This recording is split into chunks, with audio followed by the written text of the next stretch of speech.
Hello, Nengi Marshall. I can see you, Nengi Marshall. Welcome to the session. We'll soon start the whole session. So just hang on there. So our host will soon join us.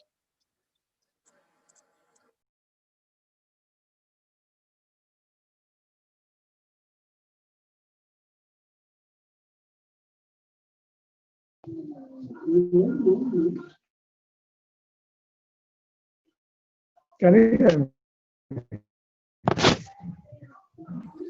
Yes, I can hear you. I can hear you. Okay. Yes, I can hear you. Yes, so our host, our facilitator will soon join us. Okay. All right, thank you.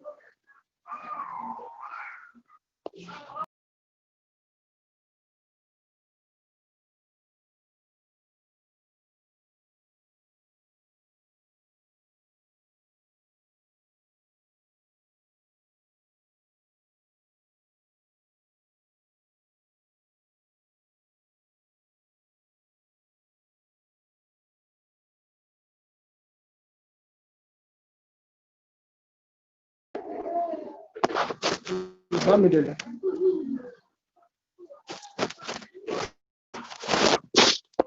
Bamidele.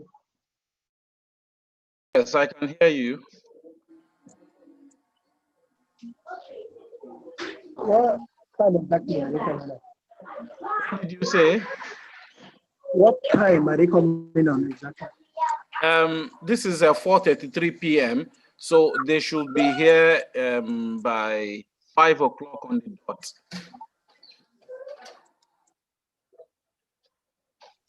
I hope you get it. Okay, can I log out and come? Is that? Yes, they will be here by 5 o'clock on the dot. But it's good to join before 5. I know, I'll join before 5. Okay, no problem. No problem. So that I can do. Okay. It's all right. It's all right. No problem.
Welcome, everybody.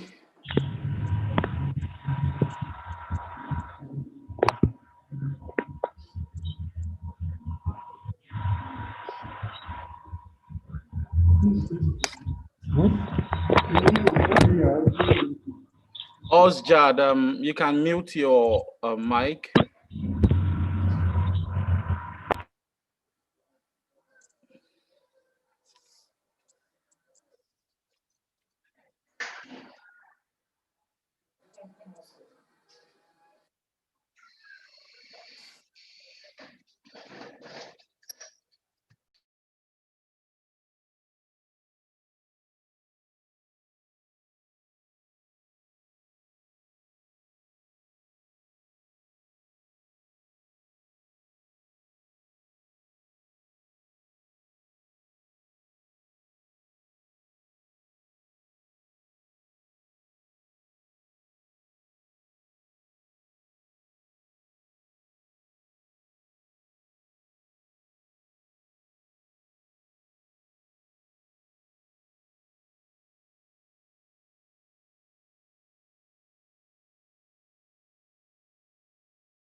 Association, NECA. I set up this group to bridge the gap between employers and employees. We started this group in 2017 with just 10 members, and we have risen to over 25,000 members in August 2020. We have over 300 documented job successes. Get Jobs has partnered with over 20 organizations and several top professionals. According to Mark Zuckerberg, the challenge for our generation is creating a world where everyone has a sense of purpose. To keep our society moving forward, we have a generational challenge to not only create new jobs, but create a sense of purpose. Thank you.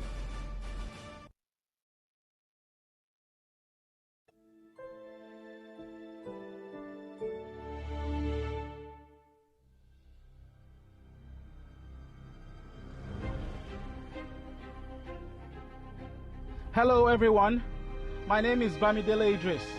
I founded Get Jobs in 2017, a fast-growing job platform in Nigeria with the desire to bring job opportunities and career development to every unemployed youth. In Nigeria, where unemployment is currently pegged at 23.1% and may hit 33.5% in 2021. This is according to Nigeria Employers Consultative Association, NECA. I set up this group to bridge the gap between employers and employees.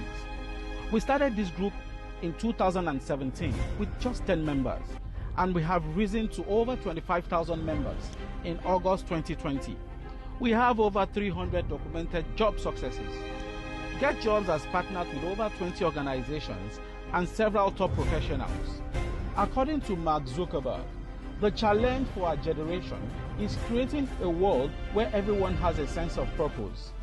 To keep our society moving forward, we have a generational challenge to not only create new jobs, but create a sense of purpose. Thank you.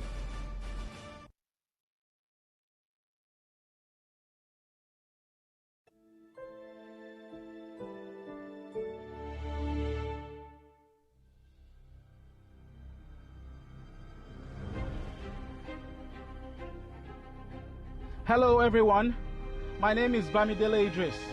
I founded Get Jobs in 2017, a fast-growing job platform in Nigeria with the desire to bring job opportunities and career development to every unemployed youth.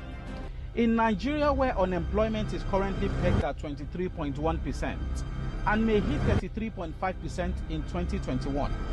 This is according to Nigeria Employers Consultative Association, NECA. I set up this group to bridge the gap between employers and employees. We started this group in 2017 with just 10 members, and we have risen to over 25,000 members in August 2020. We have over 300 documented job successes. Get Jobs has partnered with over 20 organizations and several top professionals.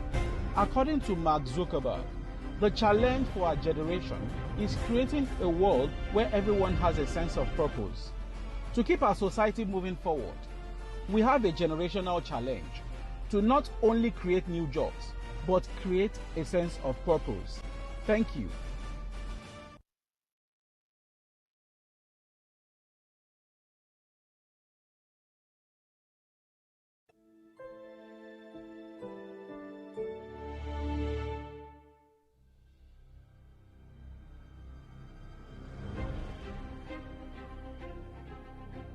Hello everyone, my name is Bamidele Idris. I founded Get Jobs in 2017, a fast-growing job platform in Nigeria with the desire to bring job opportunities and career development to every unemployed youth. In Nigeria, where unemployment is currently pegged at 23.1% and may hit 33.5% in 2021. This is according to Nigeria Employers Consultative Association, NECA. I set up this group to bridge the gap between employers and employees. We started this group in 2017 with just 10 members, and we have risen to over 25,000 members in August 2020. We have over 300 documented job successes. Get Jobs has partnered with over 20 organizations and several top professionals. According to Mark Zuckerberg, The challenge for our generation is creating a world where everyone has a sense of purpose.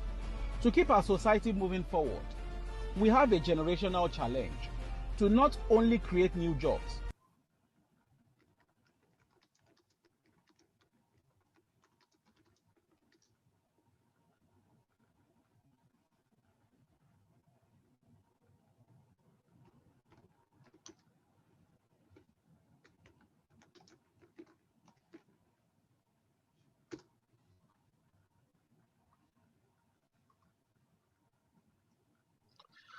Welcome, Doctor. Idris. I'm fine. I'm great. I'm great. It's good to see you. We are Okay. actually, yes, I'm okay. we're actually waiting Don't for. hear you. Can you hear me now? One moment. Soon I'll hear you. Good You hear me evening, now? sir. Engineer Bamidele. Hi, Moshe. Hi. Good evening, sir. How are you doing, sir? I'm great. I'm great. And you? I'm okay Okay. too. Thank you very Here much, can sir. I join you now? Yes. Dr. Isaac, good evening. Good evening. How are you? I'm okay. How are you doing too, sir? I didn't recognize you with the glasses. Oh. I use it most times when I'm on the system. Can you now? Yeah, it's okay. Okay. It's fine. It's fine. You're welcome, sir. You're most welcome. How are you getting ready? Yes. Let me see. Let me arrange the focus of the camera a little bit better. Okay. Get it down a little bit. No, I have to get it up. Okay, now I'm in the center. Now I'm in the So, center. um, What was this? What was this? The video that ran on the screen before? okay. That's just a jingle for Get Jobs. Ah, Yes, it's a jingle for Get Jobs. So, while we're waiting for our guest, we want them to be seeing a little activity about the Get Jobs and also the MasterClass initiative. mm-hmm. Do people So, get job because of you? yes, currently we have over 300 documented job successes. Ah, that's great. That's great that you were involved with it, Yes. and you get something from it. It's a non-profit for now, based on the passion. Mm-hmm. Yes, it's based on passion of if I've been there before, so I know what it means to be out of job, not Oh, to I have know. I know what you mean. I know what you mean, and this is a point that I'm going to speak about. yes.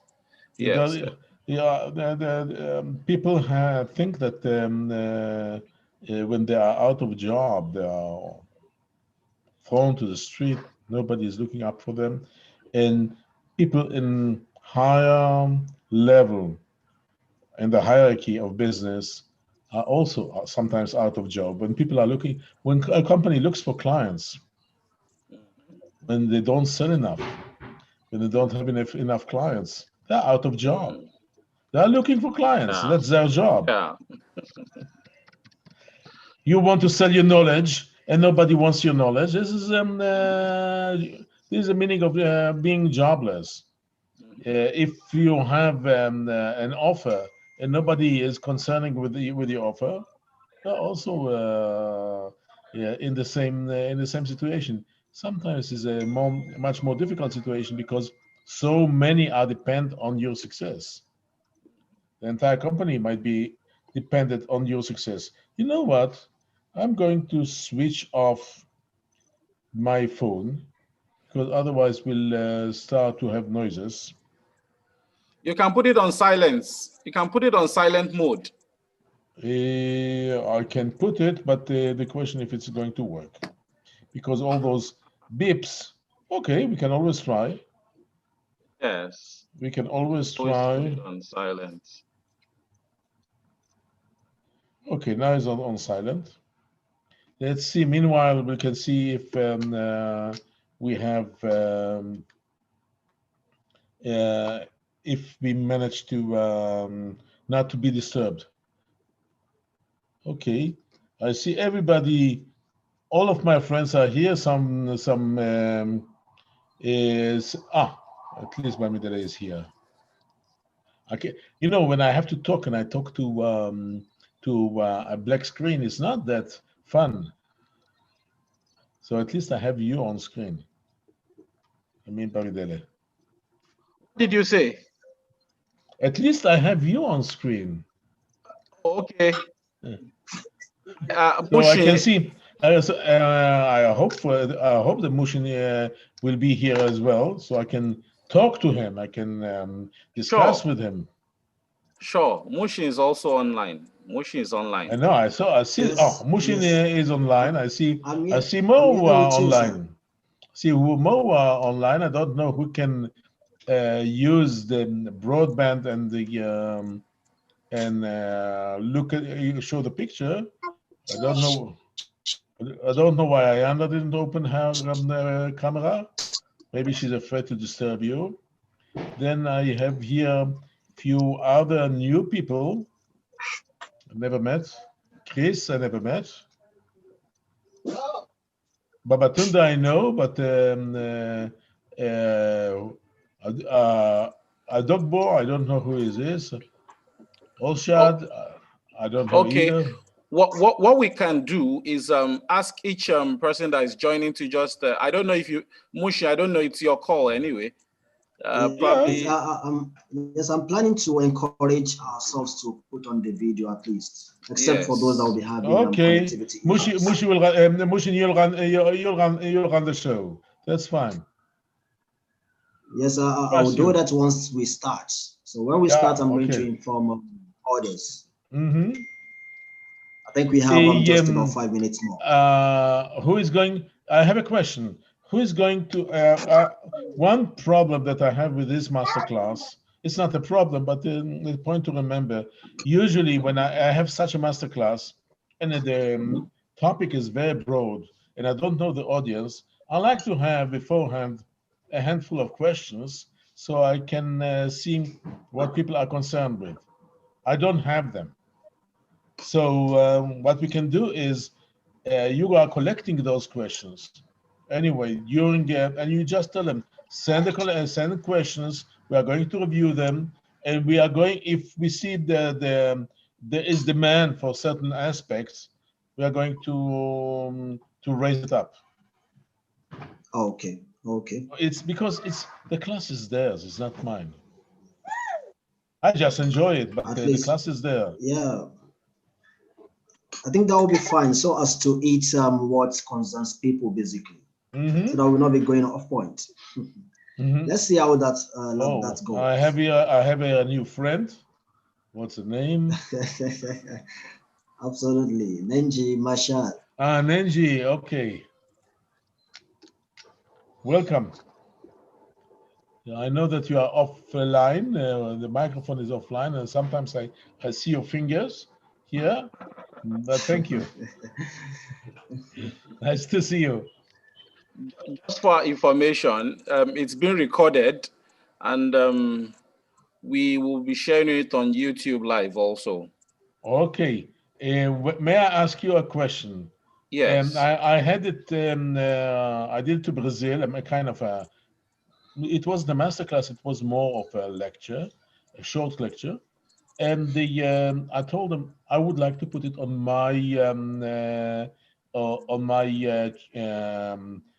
chain as well, on my YouTube channel as well. Oh, I Okay. have to switch it off. It won't work. It won't work. And I never got to it. So please, I would like to. We have 2 minutes to go.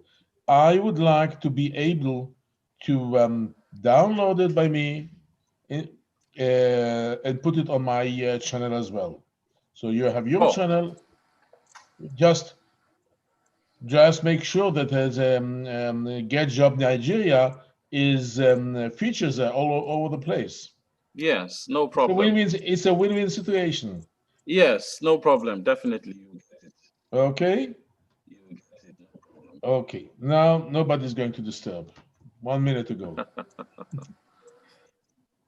How many you have already? Only these people are on, or there are more? Yes, we have people in the waiting room that I'm admitting. I'm admitting people from the waiting room. Okay. Okay. Yes. So we have already about 11 people, 10 people. That means 10 you, and I don't count Mushin or you. No problem. It's a wet Not even it's a Ayanda. very wet. Not even Ayanda. No, maybe Ayanda. Yes, I have a reason why I count Ayanda. Because we try to do something based on this masterclass, and that's good that she's here. Okay. I think it's time. Yeah, I'm ready. Okay. Hello, good evening, everyone. It's yet another Sunday live from Nigeria on the Get Jobs platform.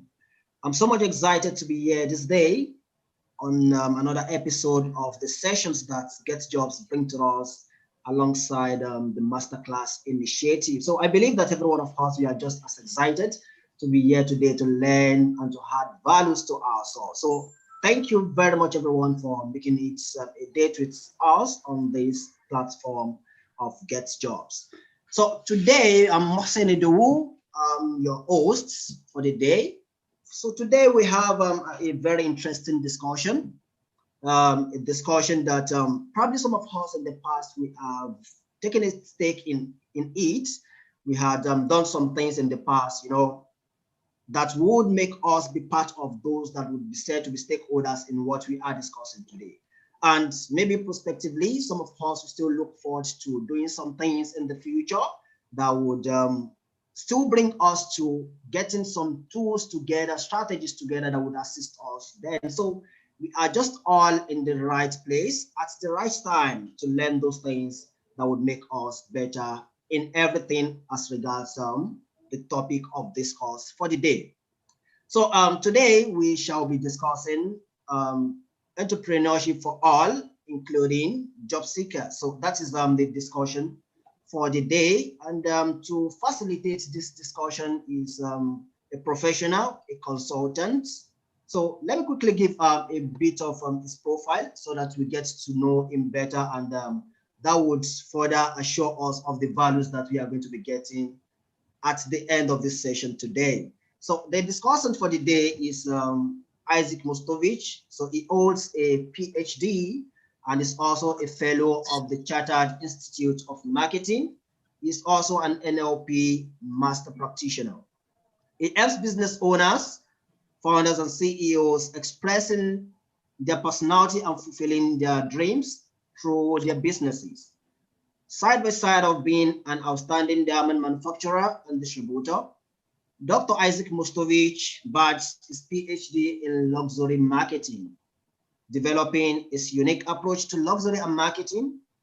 His postdoctorate focused on corporate responsibility, leadership, and senior management, about which he published numerous articles and book chapters. Currently, Dr. Mostovich resides in Jerusalem, Israel, and is globally active in providing consultancy for senior business people about expressing their personality and fulfilling their dream through businesses. So this is just a short, very short profile, I must say, about the facilitator for the day. So while it begins with us, we all are going to really understand him better, and we would be better informed of his expertise. So in the next 35 to 45 minutes, Dr. Isaac will be taking us through the discussion for the day. And just after then, we are going to be having a Q&A session for 30 minutes. So I implore us, while the discussion goes on, let's endeavor to drop our questions in the chat field so that I will be able to pick them at the end of the discussion. And probably some of us that we will be willing to voice out our questions. Let's also, signify at that time when we would open the floor for questions and answers. And before we proceed, before we transition into the discussion, let me quickly remind us of the ground rules. And from them basically is that we all should put our microphones on mute. So please, let's put our microphones on mute so that we are going to be able to guard against all forms of interference and disturbance that would affect the flow of discussion. And also, I play with us, except for maybe some of us that we have connectivity issues. Please let's endeavor to put on our videos. At least it's necessary that we start putting faces to the names that we already know, so that maybe when we meet ourselves some places, we are going to be able to identify ourselves better. And also that will assure our participation and involvement in the all of the discussion. So thank you again, Get Jobs and the MasterClass initiative for bringing us this opportunity and for bringing us the resource person that probably we couldn't have had access to. So on this note, moving straight forward, I'm going to be inviting Dr. Isaac Mustovich to begin his presentation on the topic, entrepreneurship for all, including job seekers. Thank you everyone for coming once again as we begin to listen to Dr. Isaac Mustovich. Thank you, Doctor, for coming. You have the floor, sir. You are most welcome. Thank you, Mushin, for introducing me. Just telling my biography won't help too much, but most probably during my presentation, I'll refer to my experience and stories in my past as examples, as something that we can draw a lesson from. So you'll know, hopefully by the end of this session, you'll know better about me than before. I would like to start with one question that I was asked, why don't I have a PowerPoint presentation? And let's go back about 50 years ago to the 1960s. I imagine that most of you heard about Martin Luther King and his famous speech, I Have a Dream. He said, he spoke in front of 250,000 enthusiast listeners, and all what he had was a microphone. In front of him, wow. he delivered a speech, and that's it. And everybody was mesmerized. Not only those who were present, the 250,000 people, but many more others for years and years and years, and his speech was still valid. What he said, the first sentence of his was, I have a dream that one day this nation, referring to America, will rise up and live out to the true meaning of its creed. And that's what made him immortal. And the question is, what would have happened 50 years from now if Martin Luther King would come today and will make the biggest mistake of his life, doing a PowerPoint presentation? And it will go like this. Welcome. My name is Martin Luther King. I was asked to tell you about my dream. So this is my agenda of today. Number one, what is my dream? Number two, what is the situation of the Black people? Number three, what is the wish situation? And then number four, what are the benefits of this wish situation? And then he would follow by several slides showing some data, and with the PowerPoint you can show the data in two-dimensional, three-dimensional, showing graphs and tables and whatever. And by the time he presented his agenda, before he even would start to deliver his ideas, nobody would be there. There's no already. Huh? Excuse me? What did you say, Mushin? I said how the hotel will be up already. Yeah, people would run away. This is not what he wanted to deliver. Because when we do a PowerPoint presentation, we are so busy with what kind of fonts we are going to use. Do I put the slide first on the other slide or the other slide?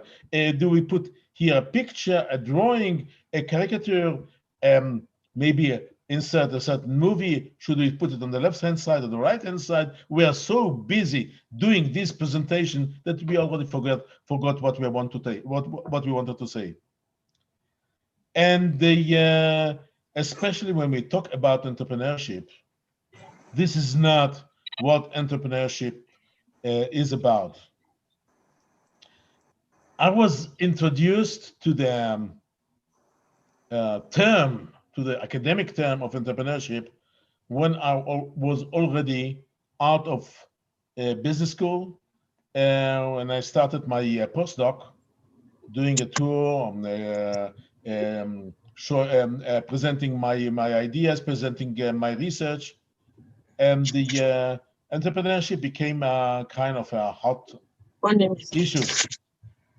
But I grew up in an industry that was 100% entrepreneurship. I started my career in the diamond business, and in diamond business, at least at that time, each and every participant was an entrepreneur. What does it mean, entrepreneur? I think the best example was something that I heard from a friend of mine. I hope he's still alive, Naftali Klein. It was in the early 90s, in the early 80s. We were clients of the beers, and toward the end of the year, we came together and they presented I presented us what we should expect in the year to come. They wanted to listen to us. And this Mr. Klein stood up and said one word: "You don't understand. Diamonds is not my business. Diamonds is my life." That's what entrepreneurship is about. Diamonds is my life. Now, when you go now and want to read or research something about entrepreneurship, you'll find some professors who can talk about, but they were never entrepreneurs. They made all kind of research, built all kind of theories. Nothing.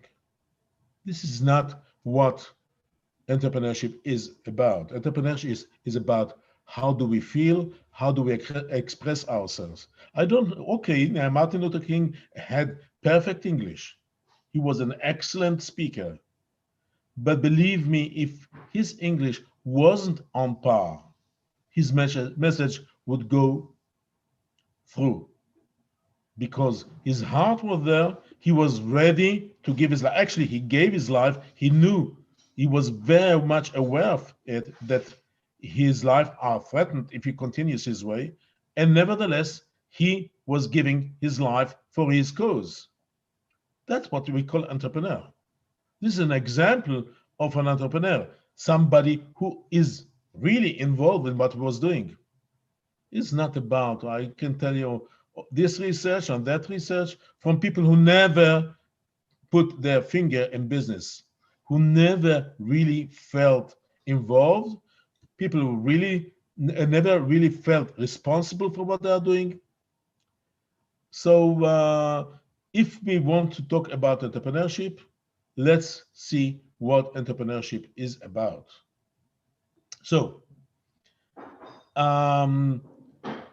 let's take an image, and let me share this with you. When I started to do this consultancy, it was quite recently. I was working for 40 years, running a fantastic business. I didn't realize that I'm an entrepreneur. I didn't realize that we are in an industry of entrepreneurship. I didn't realize that what I'm doing with my clients is teaching them how to act as entrepreneurs, how to provoke in them this sense of entrepreneurship. So, but then I started to change. I had to change my business, moving back to Israel. I had to sell my part in my business in Belgium, and try to do something.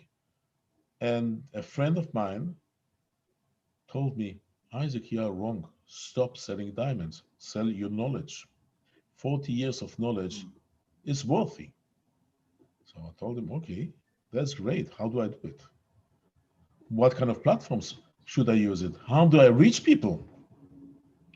So he told me, don't worry. I right now don't have time, but I'm going to tell you. So I'm waiting now about 3 years. He still didn't call me back. I think I found my way. But and that's what entrepreneurs are doing, are not sitting and waiting for miracles to happen. They're active, they're proactive. And it took me time to say goodbye to diamonds, to take the experience, but say goodbye to diamonds. I'm not in diamonds any longer, and to try to focus, to try to understand who my clients are. And for various reasons, I started to focus on a very narrow part of the market. And a friend of mine asked me, "Okay, who's your client?" And I started to describe. I filled up about 2 pages or 3 pages of all kind of characteristics that should characterize my clients. And it's not a social demographic position. It's not about your age. It's not about what you know.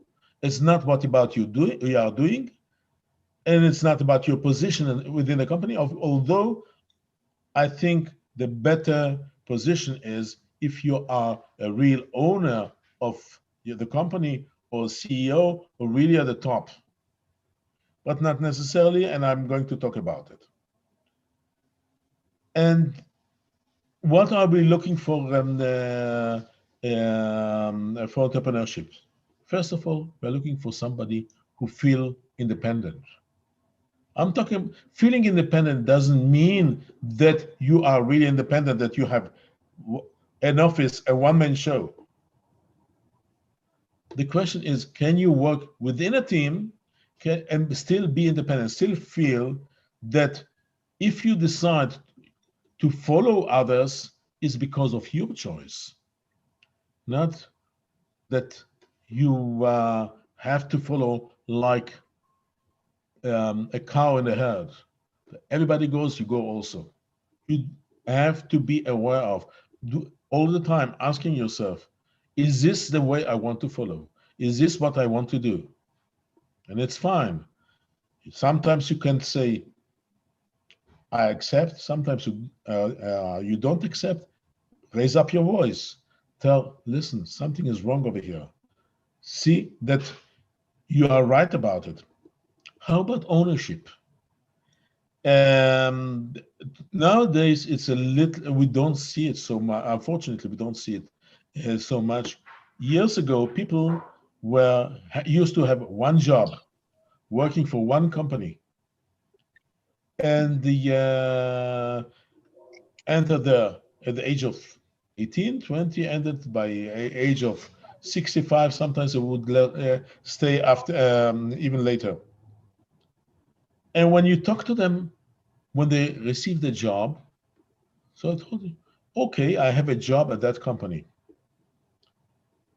And few months later or few years later, they would tell you about this company's opinion is A, B, and C.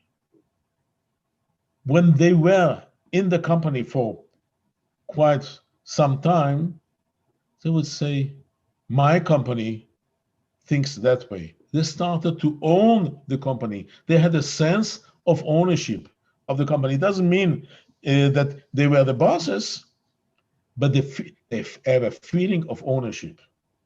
And that one characteristic of an entrepreneur, you have to have a feeling of ownership.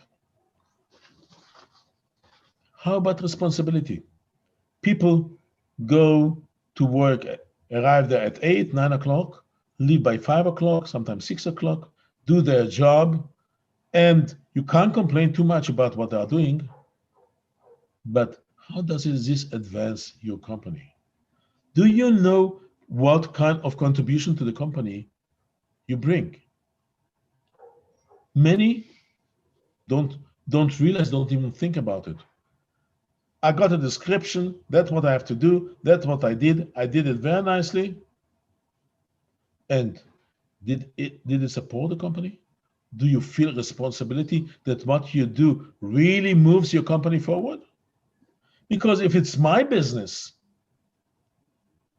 I don't care if I work 1 minute or 24 hours, 7 days a week. Every single step should be viewed in this way. I have to feel responsible for what I'm doing. I have to feel responsible for the company. And what about high morality?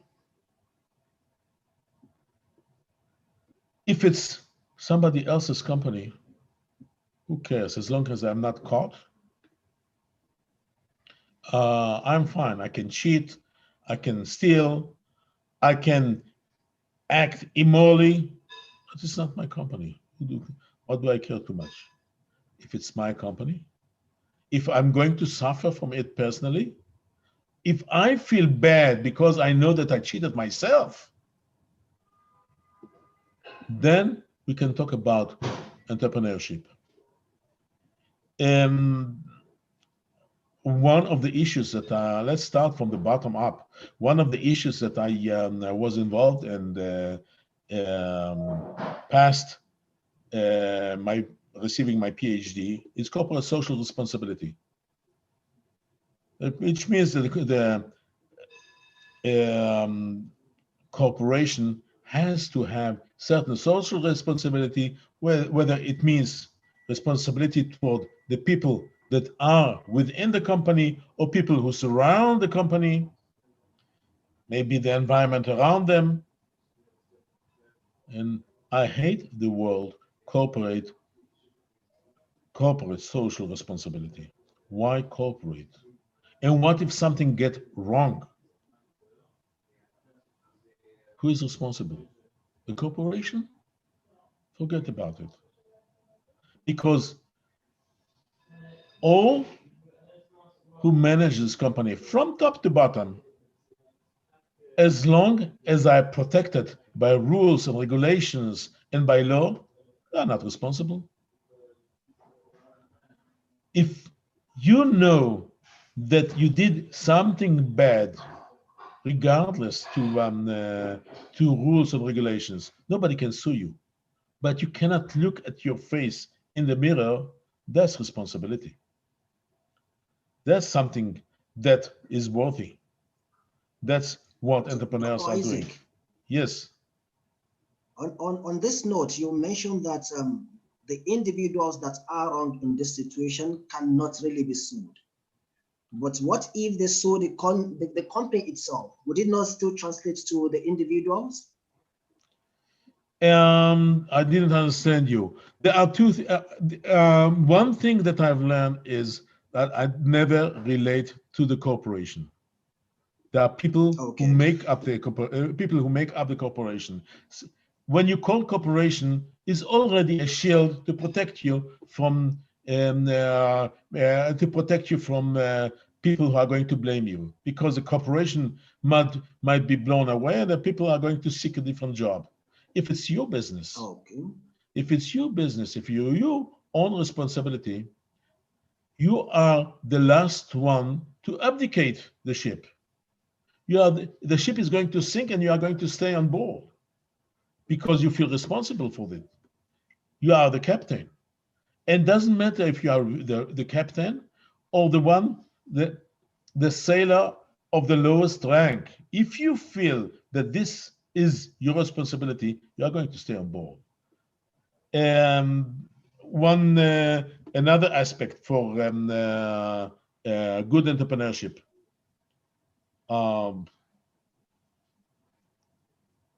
people come to me all the time with all kind of offers, cryptocurrency investment, this kind of investment, that kind of investment, and they show me the nice side of what they do. One thing that bothers me is, if they're making millions, why do they need me? Go forward and invest and become a millionaire, become a billionaire yourself. You don't need to teach me and to take a few pennies for what you have taught me. So that's my first criticism. Second criticism is when sometimes we are looking for investors. Sometimes we are looking for people to give us money because we don't have enough. We have a startup, we don't have enough money, and people are investing in us. And one of the few questions that I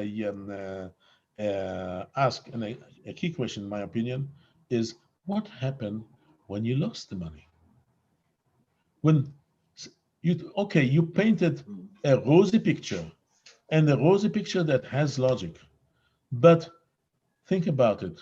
A year ago, less than a year ago, 9 months ago, who ever heard about the COVID pandemic, and who ever thought about this kind of transformation that the entire world went through? We thought that the economy is booming, and all of a sudden, everything came to a halt by surprise. Now, what happened when your suggestion, your investment failed? How do you feel about it? And I know about startups, don't care. Okay, this startup didn't succeed. Let's go to the next investor. Where is your responsibility for the money that is not yours? So you think I'm talking about business, about big businesses, but I'm talking actually here about even job seekers of the lowest level. Somebody who just went out of school, became let's say an engineer, or somebody who didn't even enter the school and just at a certain age seek some kind of work. I had somebody called me to help him with a job. He was from a foreign country. I told him I'm not doing job placement, especially in your country. I don't have connections. I don't know how I can help you. But let me ask you one question. He told me for 2 years I'm looking for a job, for an engineer job, and I didn't find it. I told him, why do you need this engineer job? And he came and told me, listen, I have children, I have family, I have to feed them, I have to put a roof on their head, and if I don't make enough money to feed them, they are going to suffer. So I told him, why? How is your qualification as an engineer makes you help your family? If you need to help your family, go on the street and beg for some money. This will bring you money. Maybe not much, maybe it's not honorable, but if your goal is to bring money, that's how you bring money. Go and take from the public some money. So a few pennies, you are not going to be the wealthiest man in the world, but at least your children are not going to suffer from hunger. And then he told me, no, but I studied for an engineer. I want to be an engineer. So you want to be an engineer, not for the money, but for something else, for a different reason. Now go and look what is the real reason why you want to be an engineer. It might be pride. Definitely. No one really doubts that. It's for money. If it's for money, go and beg money. If you don't find job, you may have the best diplomas on the world. This is not going to feed your family. If it's absolutely, it will not. So go and believe me, between being a beggar and being an engineer, there's a huge gap that you can fill it up with all kind of jobs. Let me tell you, I have 3 professors, 3 mentors that I worked with them at a certain point. The first one was a mechanical engineer, but he continued with his PhD. Today is one of the leading, world-class, leading expert on brands. Second one, Leslie Deschanotony. Second one studied English literature in Oxford, but English literature. What can you do with studying in English literature? Not much. He became one of the top marketing professor in the world. He is the top marketing professor in the UK. You mentioned, I think you mentioned that I'm part of Chartered Institute of Marketing, which is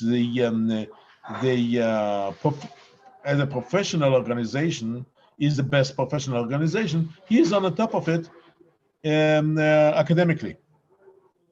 Malcolm McDonald. And then my own professor who supervised me through my PhD, and then we worked later on. She is an expert on the CRM, on corporate social responsibility. She made her master in mathematics. And then she moved into a different job. So if you are an engineer, the certificate does not actually matter. Yeah. You learned as an engineer. You can't find a job as an engineer.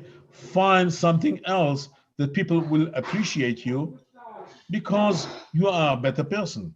You are somebody who is able to maybe to understand deeper certain questions. I have a friend who studied in chemistry, made his master in chemistry, and now is in real estate. Don't ask me what's the link between chemistry and real estate, because even he doesn't know what the link between them. So when somebody calls me and tells me I'm an engineer and I don't find work, and please help me finding work as an engineer, something is wrong here. It's not about not finding a job, but about finding who we are. Start to think. Doctor. Yeah.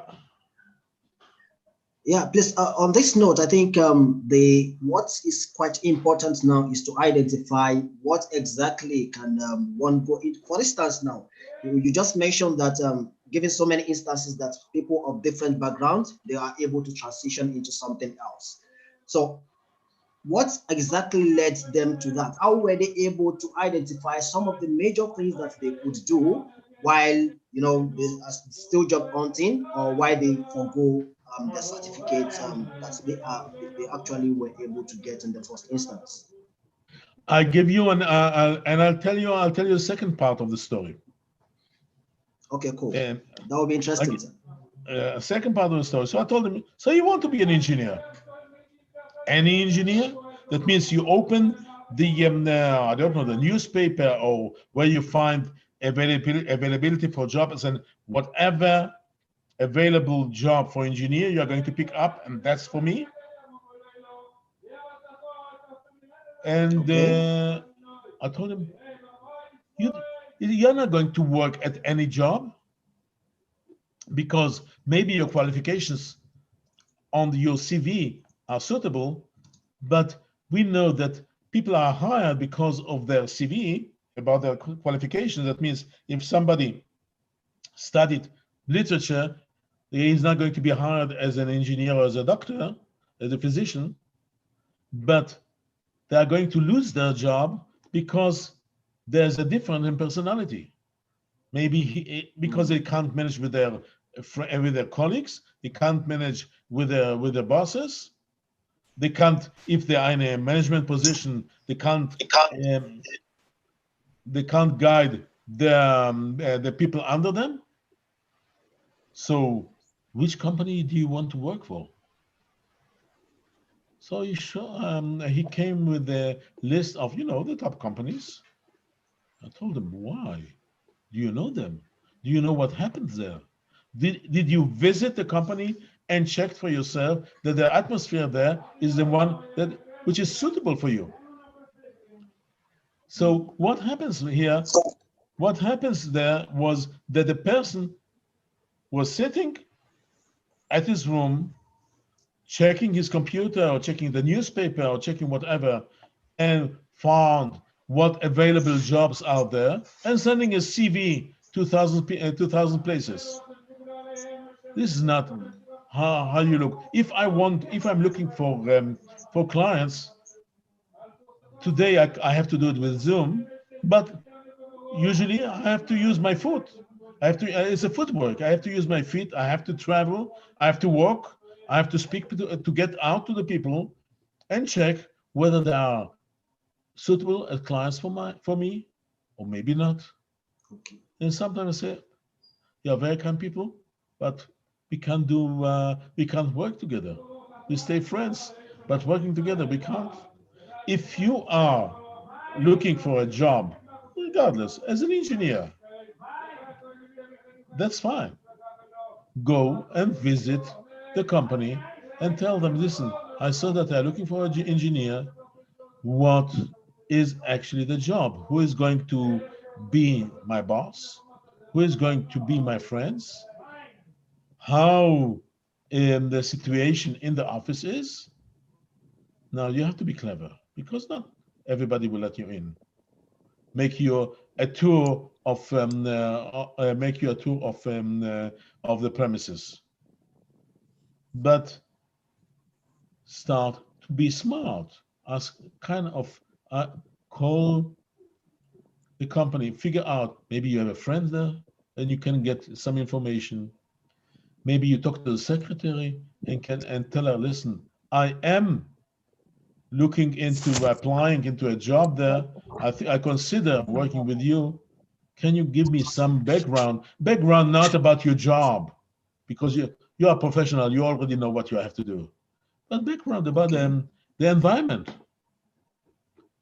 And if you are lucky and you walk in once and again, and I know about stories like this, you walk in once and again, they remember you. And when the opening is there, they call you instead of you calling them. Cool. I know about somebody who was looking for he had to bid for a business. He was a small company. He could do the job, but it was a small company. The people he had to compete against were large, established companies. And those who asked for the bid, the company which asked for the bid, invited them all to present them what they're looking for. Everybody was asking kind of questions, and he kept silent. After everybody was satisfied, because those people didn't really care, they just needed the information so they can present their offer, the guy stayed and asked the boss, excuse me, I had to keep silent because they were too noisy, they were too big, too important. But I have some questions. I don't know if I can offer you, I can even bid on it because I have some questions. And he started to talk to that gentleman. And as he was talking to that gentleman, he discovered that their needs are slightly different. So I asked him, why do you ask for this and not asking for that? And maybe we can change it. Maybe we can make it better, make it cheaper, making this. And the guy looks at it and said, and can you do it? Can you offer me something? If you offer me, you got the business. He got the business. That's what I call involvement. So regardless to whatever you are doing, get involved in what you're doing. Don't let them have a feel of you. Yeah. Don't take things at face value. Start to ask questions. See if you understand what the person wants. There's a wrong saying that the customer is the king. You know, a king tells you what to do and don't ask questions. Follow. Customer is not the king. The customer is not the king. The customer is your boss. And I have seen too many bosses. And you know what the best way to reach the boss? Through his secretary. Be a friend of They are his the closest to secretary. him. She knows everything. She knows everything. I remember my wife when she wanted to register my daughter when we moved back to Israel, and she wanted her to go into a certain school. She didn't even ask me. She didn't even tell me. And the principal didn't behave so nicely. So she went to the secretary. You know, between women, she cried her heart.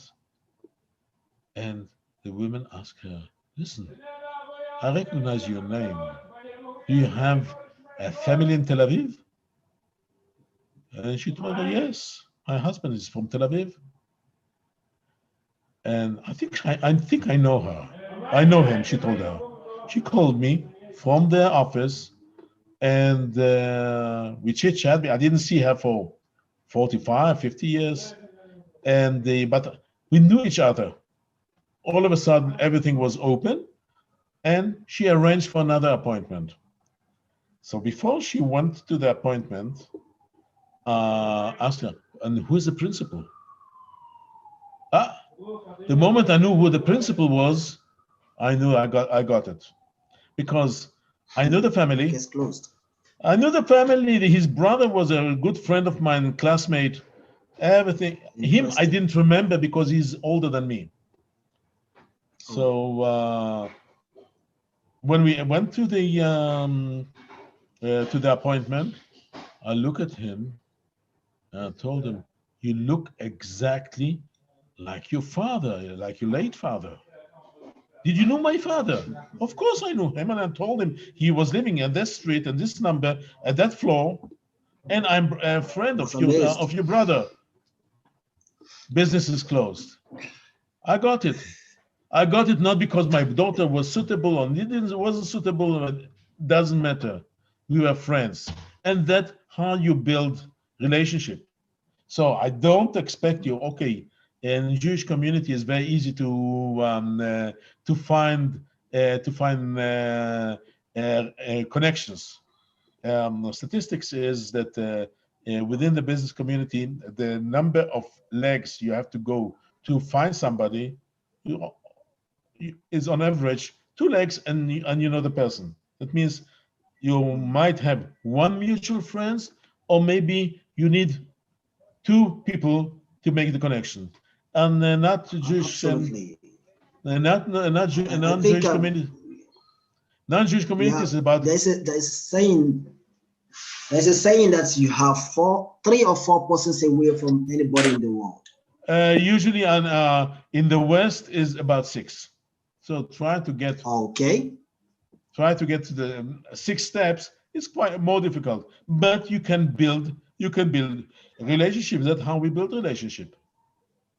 Try to figure out the person behind the business. People don't like to expose themselves. Hmm. For example, I'm looking now for, as always, I'm looking for clients. So a friend of mine told me, I'm going to help you. I'm going to send you a list. He sent me about 20 people and told me, tell me, um, um, ask ask to be in connection with them, and I'll introduce you. So I, I can show you an entire list. Some expose themselves a little bit. Uh, you know that they are busy socially. You know that they have a certain political inclination or whatever. Most of them, pure business. That's what I'm doing. That's what I'm doing here. This is my company. They don't even talk about themselves. They talk about their company, how successful their company is. And I'm not ashamed to tell, that's very nice. You have a very nice company. Who is the person behind it? Who are you? Hmm. So, Dr. And Isaac, I think this aspect is a very interesting one. And like you also mentioned earlier, that while you are looking for, seeking clients that would run businesses with you, after leaving your houses, after, making some researches, putting out some calls, you are able to identify who your clients are, who your suitable clients are actually. So I would say, what exactly are the indications to that? How do you get to know who your suitable clients are? What are the yardsticks? okay, okay. There's no, first of all, there's no recipe for this. But you have to remember one Okay. thing. You have to remember one thing, that if you want somebody to get from you something, is because you touch their sour points. That's what you do in marketing. You suffer from something. You know that your client suffers from something, and you say, "I think I can help you. I can fix it. I can fix your problem. This is what I offer that can fix your problem." And if you are able to show them, to convince them, to win their trust that you can help them, they'll stay with you forever. They are not going to look into a different offer, a cheaper offer, or whatever. Now, if you are seeking a job, who is looking for a job? I have a business, and people ask me, can I work for you? And I told them, I don't need you. I'm not looking for people who are going for me. But if somebody says, I need people, I need people to work for me, I need to fill up certain jobs. Why?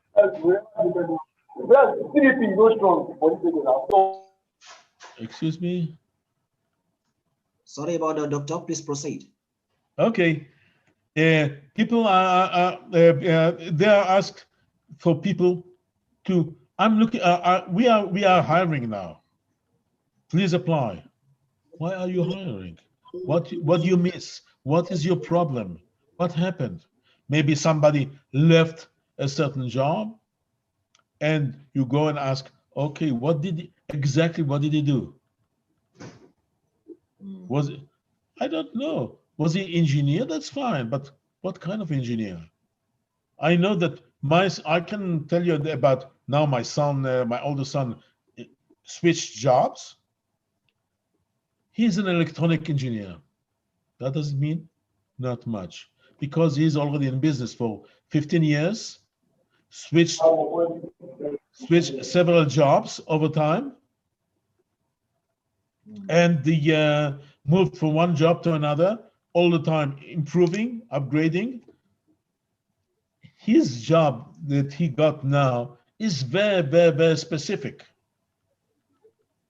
and that's what they were looking for. And that's why he only needed one Zoom interview and one recommendation, that people told him, that they called him and told him, you have the job. Because he knew exactly how he can fit into this bracket, into this box that they were looking for. It's the same thing if people are asking, the description is so wide, the description is so flimsy. Go and ask, what exactly are you looking for? Let me write you, not tell you how beautiful you are, because if I'll present you my CV, my broad CV, it's about 5 or 6 pages. Who's going to read it? I won't read it. I once wrote it, and I change it from time to time as I improve, but that's it. I'm not going to read it.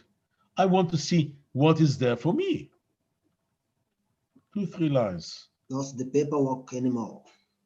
The value of the CV, kind of, you have to give CV because you have to show that, to show a certain respect, because there's the customs that's what you are doing. But you have to show, listen, you are missing this, and here I can adapt exactly to this. You have to be able to justify why you.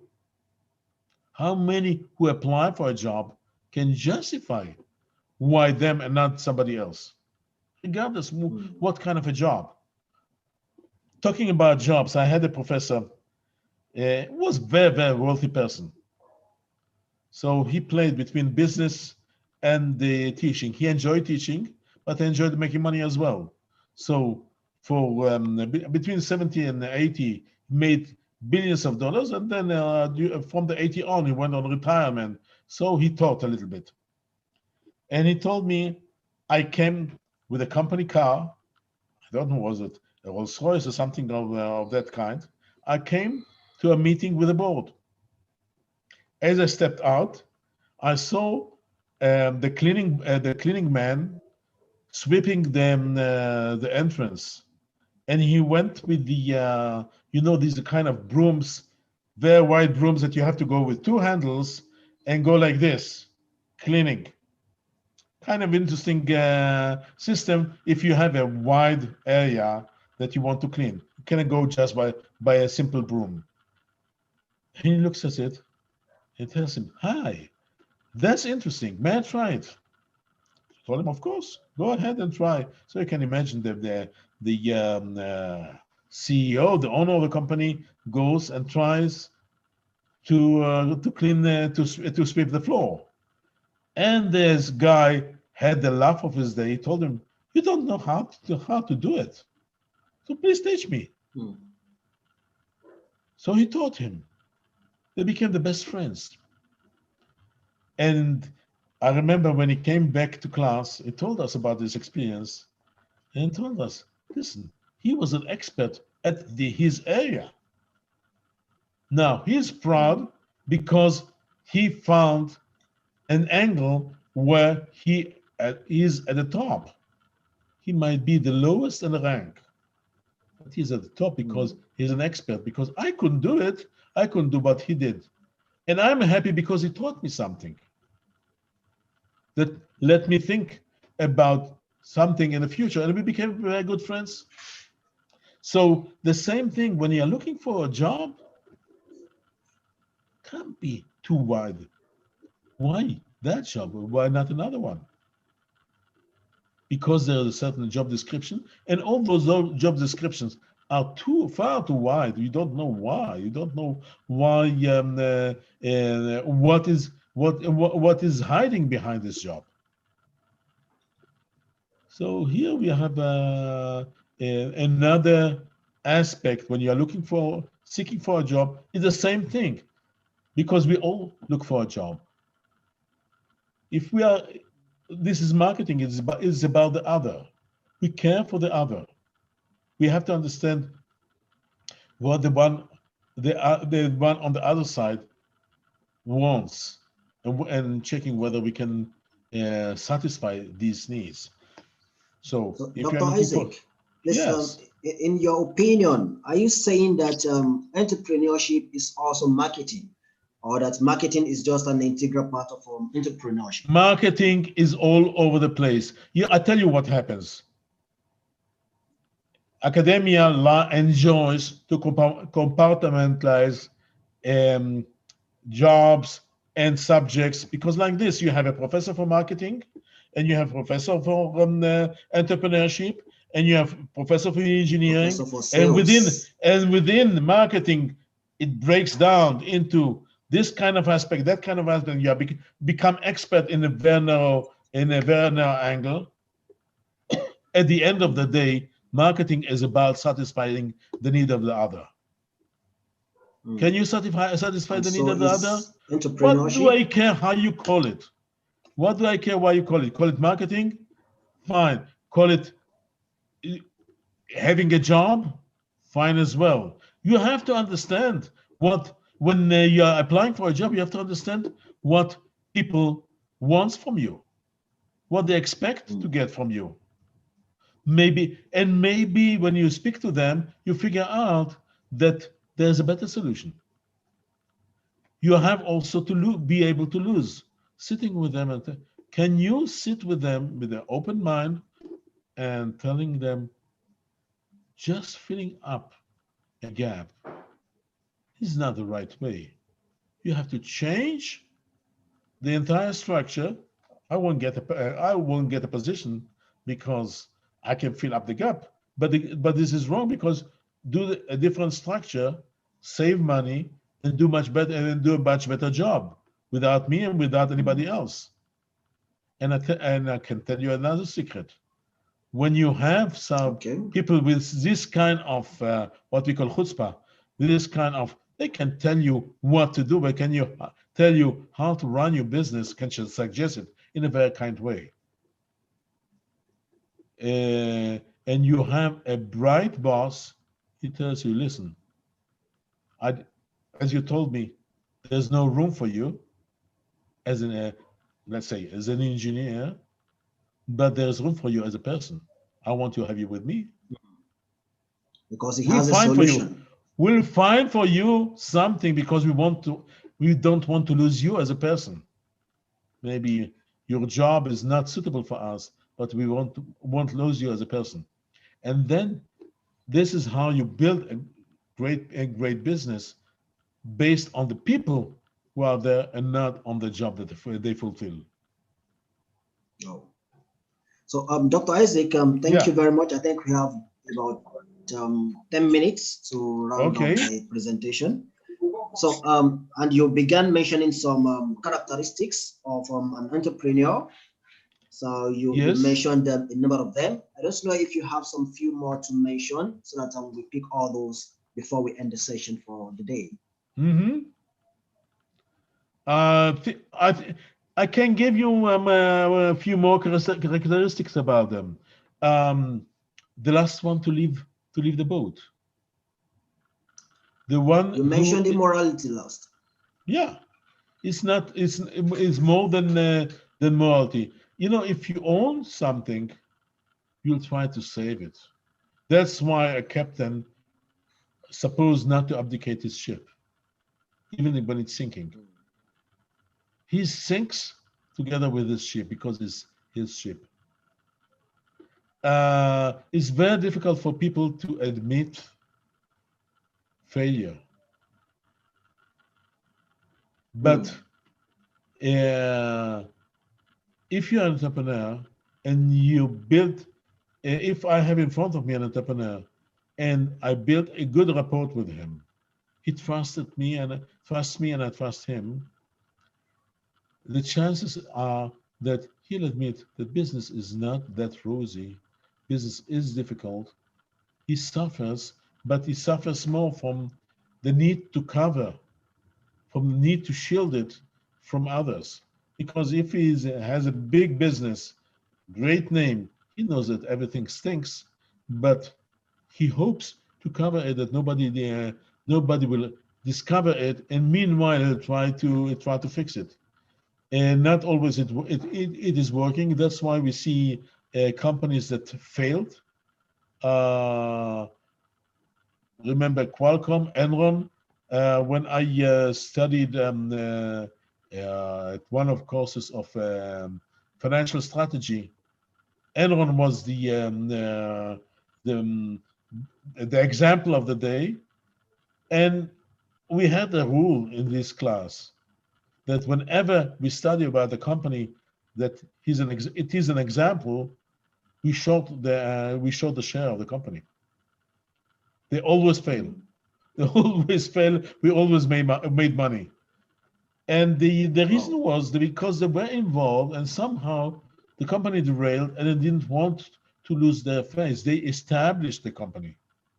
They were not hired managers that if the company fails, the company fails. They were personally involved in the success of the company. So they hire themselves. And you have to be able to tell the person, okay, once you build trust with the person, you can look together with him about what the problems are, and the problems are mundane. Most of the time, you can solve them. If you have a good company, you can solve them. Another, I think the most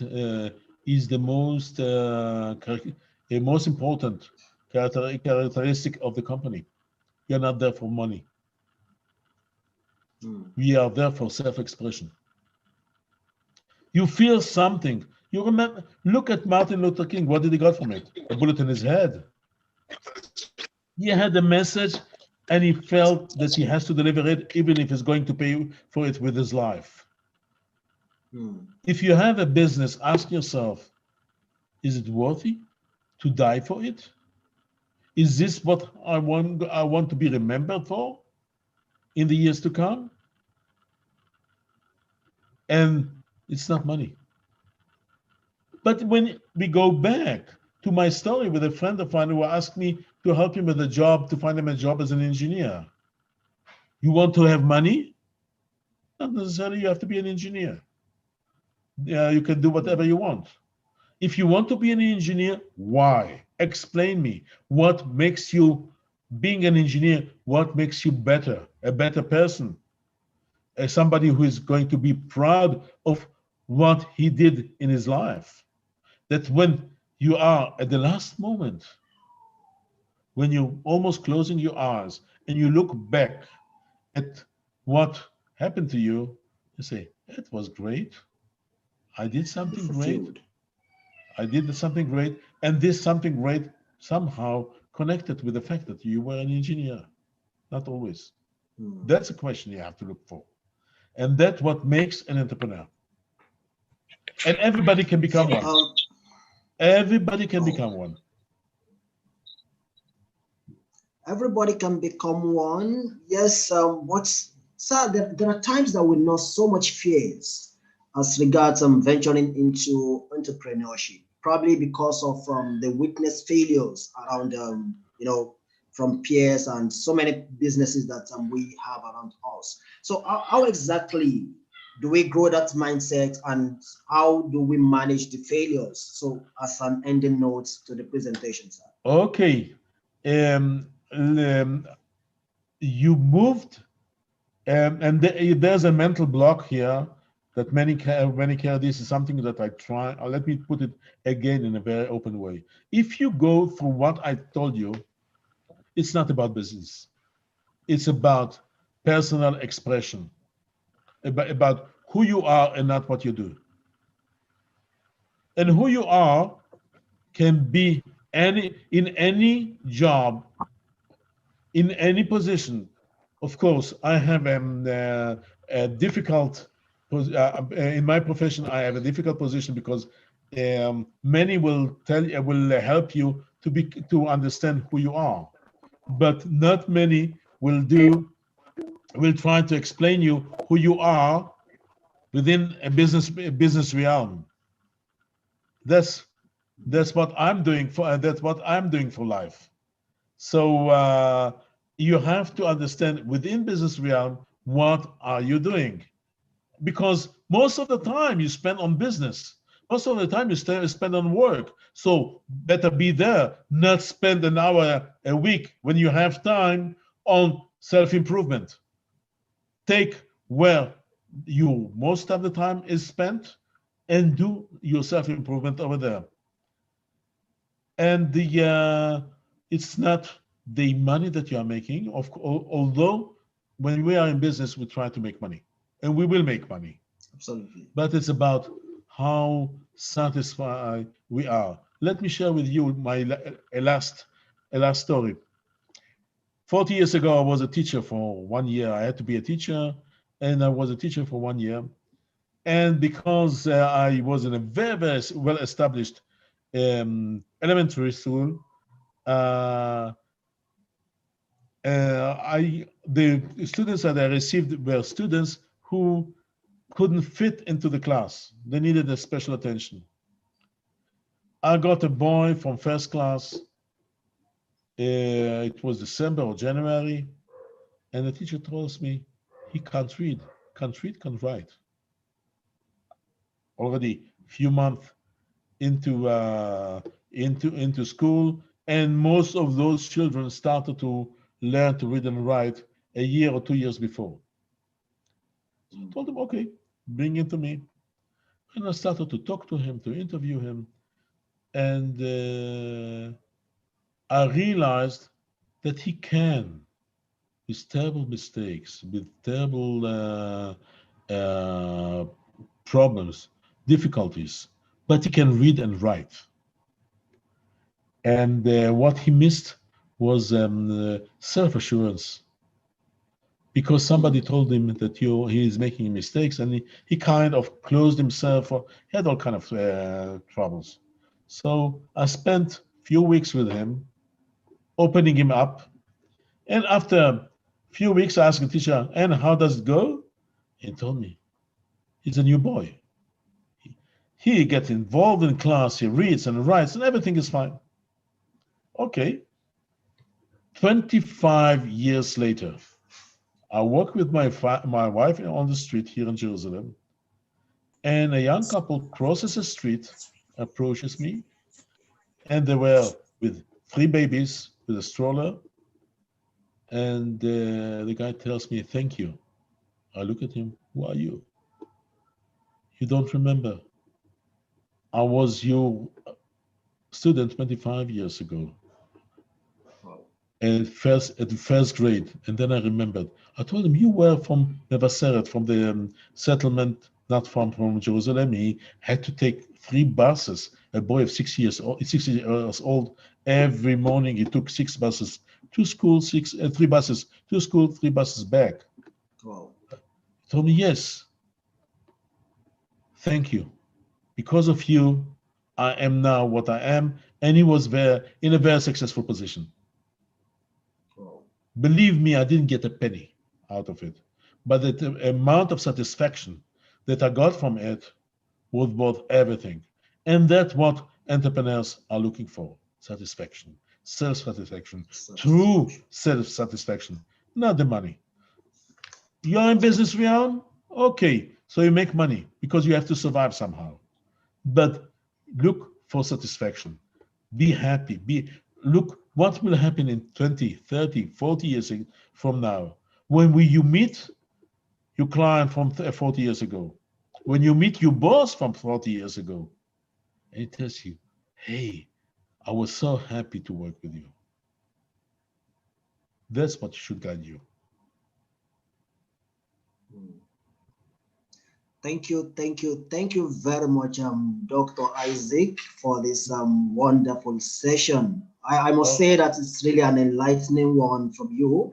You have really been able to, get from your loads of experience as regards the subject matter. So thank you very much. I really wish that I know how to say that in your language. Maybe I would have been able to express my gratitude better. So probably you are still going to teach us how to say it. It's okay. It was a pleasure to be with you. It's even more of our pleasure. So now we are going to take some few questions. So there are some questions already on the chat field for our facilitator to give responses to. So Dr. Isaac, I'm going to read out the questions to you while you answer them, sir. Yes. Okay, cool. The first question here says, and the question is from the social media platform. I think some of those probably that's watching live on YouTube. So the question is that, is it possible and rational to go back to look for a job where you can practice what you studied in the university after working for a few years in something entirely different from what you studied? You had transitioned into something else. Is it possible and rational to go back to what one studied in the university? It's up to you. It's up to you. You find a position and ask yourself, can I fill up this position? What exactly the position is? For me, the fact that you made a transition from what you studied into something else shows about your flexibility, about your depth, about the fact that you can take what you have studied and apply it somewhere else. So what's the reason why not? Why can't you implement it back into your old job if you want to, if you feel that this is right? So the main problem is that the job descriptions usually is very flimsy, very wide. It doesn't tell you much about what the job is. Definitely doesn't tell you about the human side behind it. If they might tell you that you have a fantastic job, billion salary, but later on you discover that you have you have a nasty boss and bad environment, and that you hate it from Monday morning until Friday when you when you go back home, um, puts a pressure on you. You start to suffer from all kind of things. Who knows? Go and figure out. The fact, what I appreciate one thing. You started for something, you moved to a different job. It tells me something about you. You are flexible. You are okay. You have chance. Look for an opening. Good chance. What else? You have another question? Okay. Yes, sir, we have another question here. And the questioner says, I'm more drawn to the HR line, that is human resources, but currently in quality control. The person probably is, he has a background in human resources, but currently working in the department or the field of quality control. Is it possible to switch? If yes, what steps do I need to take to change my career path? What are the steps? This is similar to the first. You want to give a recipe for something that I'm not familiar. I'm not familiar what your qualifications are, what your job is, what the job that you are looking for, what are the details, and even then I'll have to go and research it. So my advice is, instead of asking me, ask yourself. You know what you know.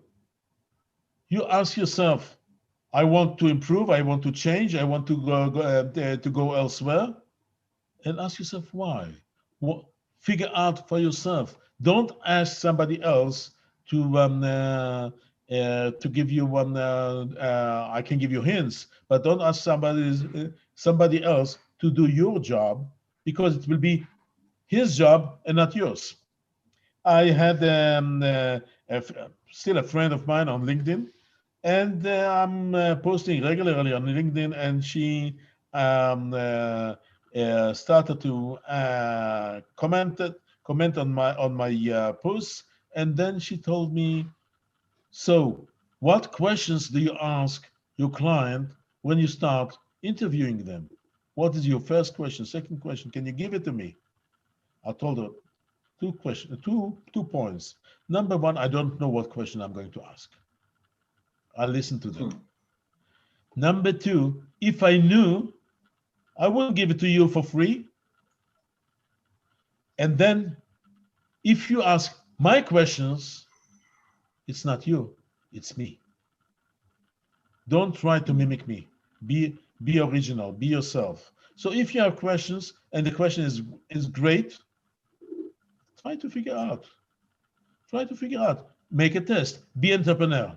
Fail once, twice, third time you won't fail. You learn from it. Failure is just a chance to get a good feedback about what you were doing. Ask yourself, why did I fail? Don't blame anybody else but yourself. Because if you blame yourself, you'll figure out how to get out of it. All right, thank you very much, Doc, for that. We still have, I think, 2 or 3 more questions. So this one is about, the questioner says that you mentioned during the course of your presentation that we should visit organizations that we wish to work with. So, and the person mentioned that this could be really difficult as regards it's tough. It's impossible. The nature of some of the organizations. Of course, it's tough. It's difficult. And look at I am more familiar with the high tech here in Israel, with all kind of electronic devices that won't let you enter the premises without permission. But try to figure out how you can learn something about the organization. Call. Okay. Telephone, email. Telephone is even better, but telephone, email, try to figure out if maybe you have a friend of a friend who works in that organization. Try to ask them how they can help you to understand better. Tell them, I want to apply to a job in that company. That's a job. How about this job opening? Is it worthy for me to go into it or not? What are the conditions? I don't care for the professional qualification, but they might tell you, listen, these are great people. You fight for it. And then they start to give you names. Work out your way. And it depends. I have not a fight, but selling for price. I'll sell it for the cheapest price possible. My professor tells me that the average is 5 to 10% of the market will buy on price. I told him, Malcolm, you are wrong. I can sell you everything at huge margins. And then when we looked at the example, I do this example, selling something at the margins of 20,000% and more, and people know about it, and they're still going to pay. But I told them, you know what the difference is? When I do it in a lab, when I do it in a presentation, when I do it in a class, I don't care for how much time it takes me, and I don't care how much money I'm going to make for it, because I can end up with making $200 or $300 just for the fun. I'm not going to work for 2 hours for $300. But as an experience, I can show you that everything can be sold at high margins. But you have to balance things.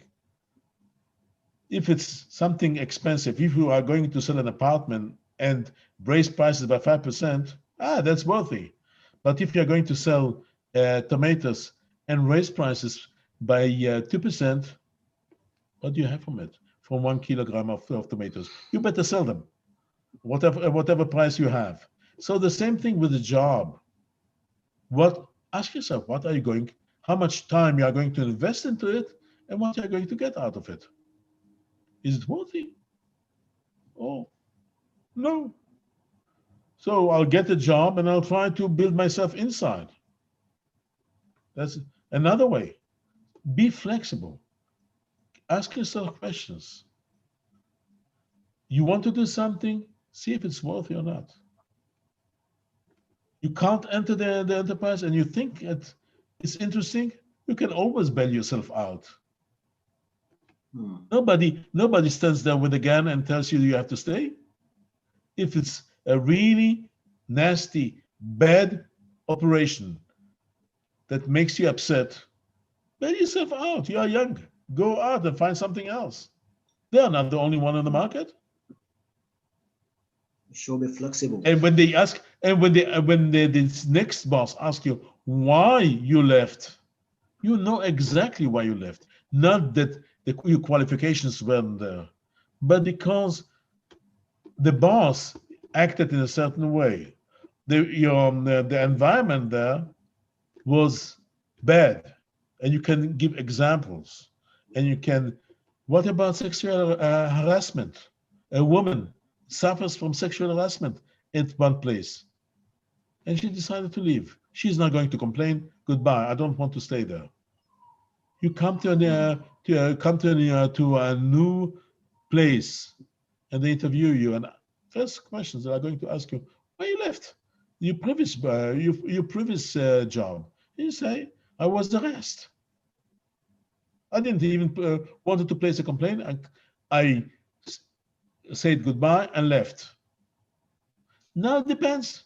If the boss is also nasty, he won't hire you because he knows that you are going to complain about him, that you are sensitive about it, that you are not going to compromise. But if the boss is somebody who really cares for his employees, who really care for his employees that won't be harassed, said, okay, that's good that you left. Come over there to me.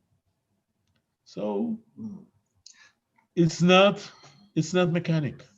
Nothing is mechanic. At the end of the day, there is always we are all human behind the scene, and we human move the economy. It's not artificial intelligence that moves the economy forward, that moves the business forward.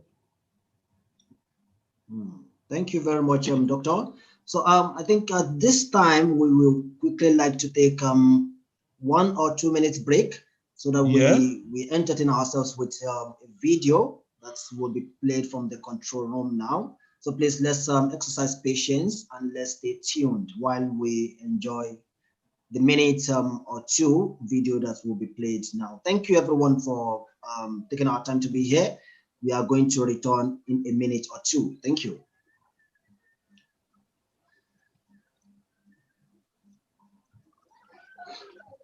Okay.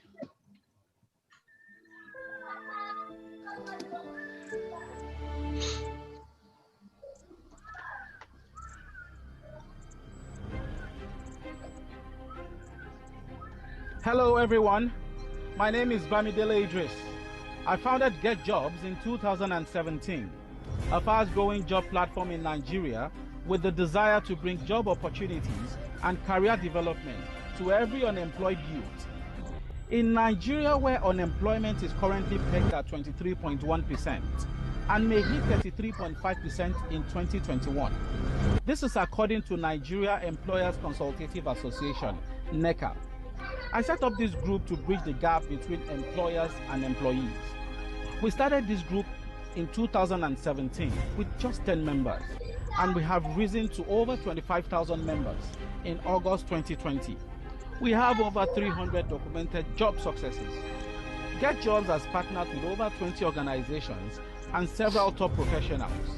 According to Mark Zuckerberg, the challenge for our generation is creating a world where everyone has a sense of purpose. To keep our society moving forward, we have a generational challenge to not only create new jobs, but create a sense of purpose. Thank you. Thank you everyone for staying tuned. And before we went for the break, we were taking questions and Dr. Isaac was giving answers to them. So the video basically was just to give us better insight into what Get Jobs is, as many of us might have been questioning. So quickly now, we are going to take the few more questions that we have while we consequently call it a day. So the question here, Dr. Isaac, is that the person says that I lost my job as an engineer and I have not been working for the past 6 months. I have a wife and 3 kids. Please advise me as I have lost all forms of hope. So in 2-3 minutes so that we go into the next question, sir. Okay, let me share with you a story. I met a couple with 2 children in year 2000. And the gentleman told me about his story. 1987, there was a crash at the stock exchange in New York. The gentleman lost all his money. Most probably he went into debt. He had to divorce his wife. And on top of it, he was diagnosed with cancer. The worst you could expect.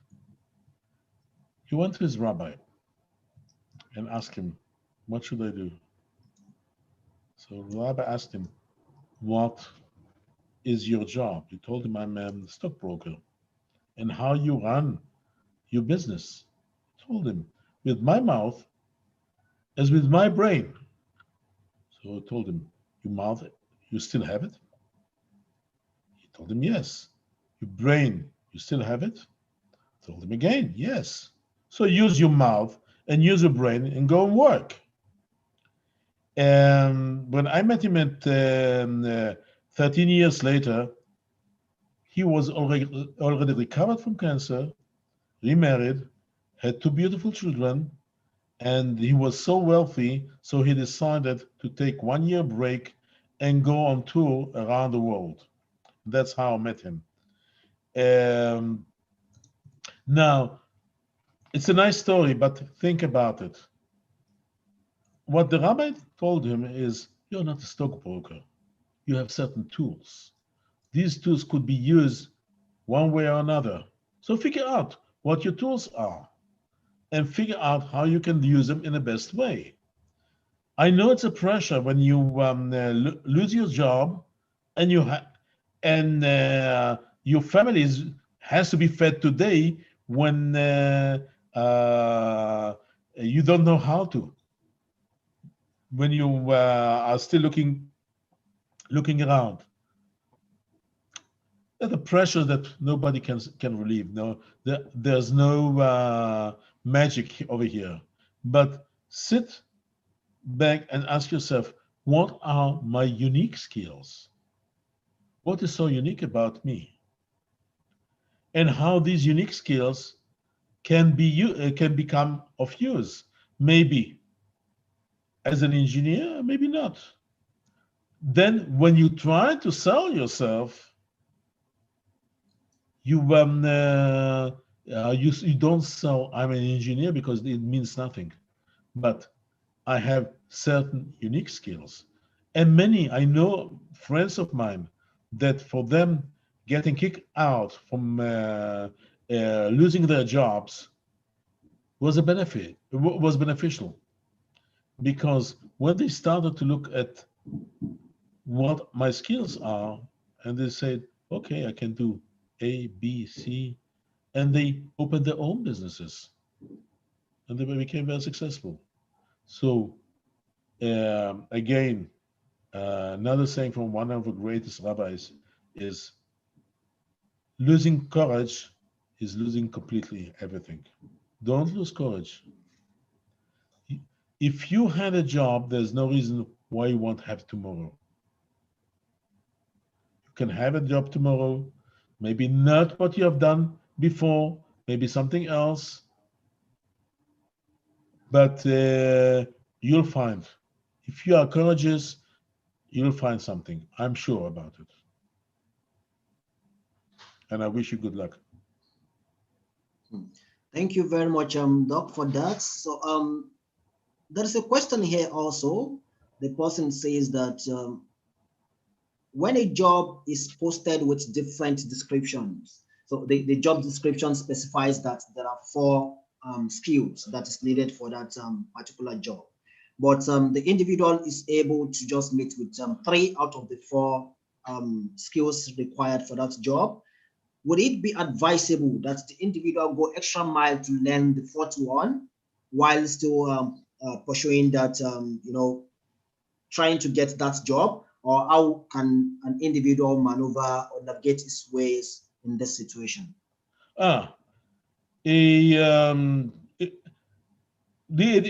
First of all, it depends, because we have today all kind of recruiting is not done by companies. It is done by recruiting agencies that run all kind of software machines to sort out CVs. And most probably, when you send a CV that doesn't fit exactly to the job descriptions, you are going to fall out. Unfortunately, because it's wrong, in my opinion. If you manage to get to speak to people, there's no reason why you won't apply. And I had unfortunately passed away. One of my best friends. I asked him, how did you arrive to this job that he became the general manager of a very important companies here in Israel? And he told me they asked for experience, for 5 years experience or 20 years experience. He was far too young to have this much of experience. But he came to the owner and told him, okay, right now I don't have 5 years of experience. But if you wait 2-3 years, you hire me and you live 2-3 years, I'll have this 5 years of experience. So why not starting now? You have to have guts to say so. He was hired. Um, one advice that I can give you about those recruiters, these are people who get a recipe from the company and tell them to sort out. I don't know. They have one job and they have 1,000 applications. The company doesn't want to interview 1,000 people, so they tell the recruiters to sort it out, or to come up with a short list of, who knows, 10, 15 people at most. And they have all kind of systems. For example, that they pick up only the 5th CV from the pile, 5th, 10th, 15th, and so on. And the rest is thrown to the garbage. Or they check those CVs that are checked only between 9 and 10, and the rest goes to the garbage. So you might have the best CVs and your CV and you fail. But when you look at the job, description, the job description is always flimsy, is always too wide, too unclear. You are a professional. You know how to ask questions. So call, instead of going and figuring out at the company, call the recruiter and tell them, listen, I want to apply, but instead of wasting my time applying to this job and hoping that eventually I'll get an interview and so on and so forth, I have several questions that I would like you to answer. And try to figure out those questions that you know that the recruiter can't answer. And be nasty. Keep on asking them, do you have an answer for me? And they tell you, I can't. I have to ask the company. So go and ask them. And if you ask, and the questions are good, that means you give them exactly what you want to know. I want to know this, and I don't want to know that.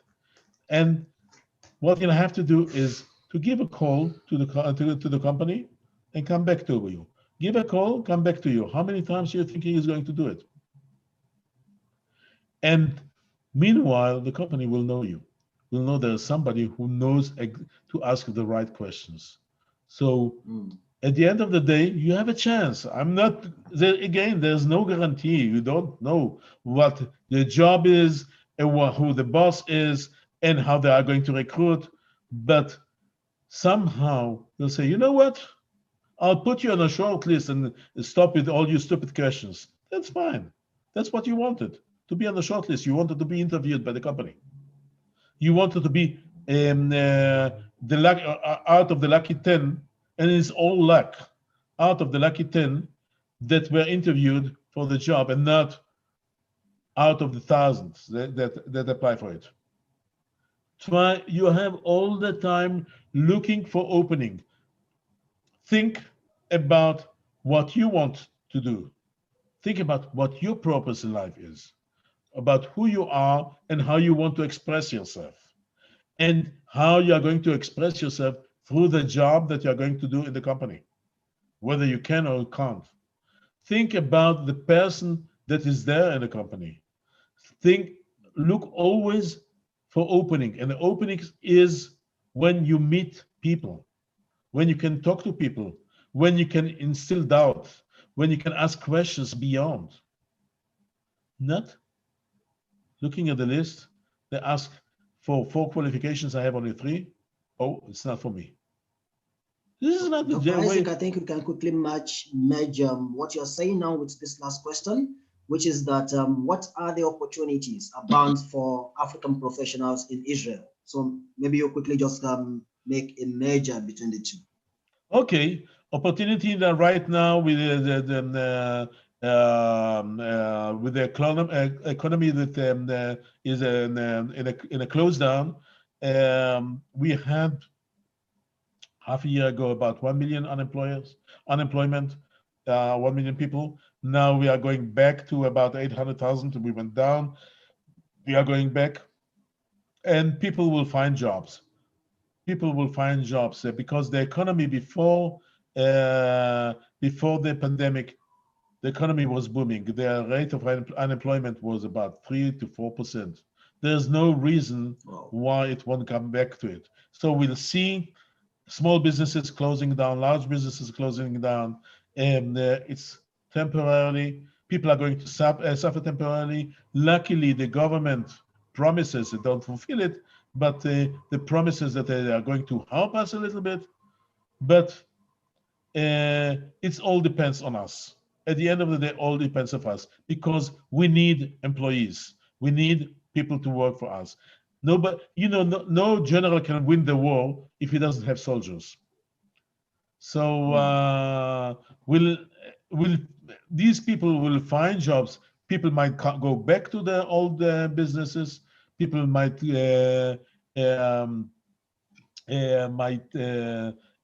switch businesses. My daughter-in-law started an initiative few months ago because women in the south of Israel, which is more difficult to get job, the more difficult area to get job, especially for women. She started a WhatsApp group. And the WhatsApp group is good because it's limited to, I think, to 240 people per group. And you become a member of the group, and whenever there is an opening, she posted it.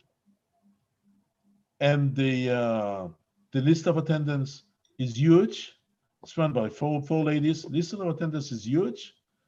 She was also on the list of attendance, and she just picked up when her job came in. It was difficult, but at the end of the day, she received the job.